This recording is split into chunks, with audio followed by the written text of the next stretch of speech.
Hello guys, শুভ রথযাত্রা। জয় জগন্নাথ। তো আজকে আমি আমার পুটুকে একটু রাধারানীর মতো করে সাজানোর চেষ্টা করেছি। জানি না কেমন হয়েছে, তো তোমরা জানিও আমার পুটুকে কেমন লাগছে।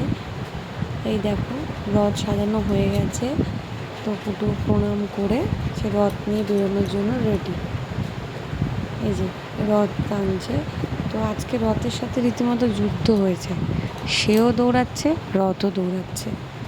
তো যাই হোক, এই মাও বেরিয়ে গেছিলো আমাদের সাথে রথ টানতে। তো বেশ ভালোই লাগলো সন্ধেটা।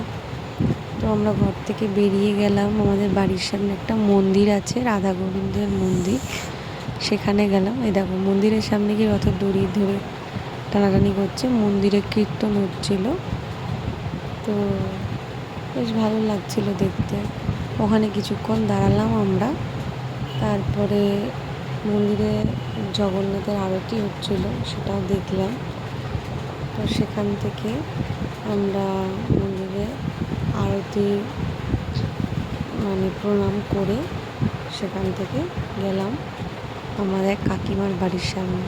সেই কাকিমাও রথ টানলো, রথ ধরে রেখেছে, সে রথ ছাড়বে না। কিছুক্ষণ ঘোরাঘুরি করার পর সে আর পারছে না, তাই সে বাড়ি ঢুকে যাচ্ছে। তো তোমরাও আজকের দিনটা কেমন কাটলে সবাই জানিও। চলো, টাটা।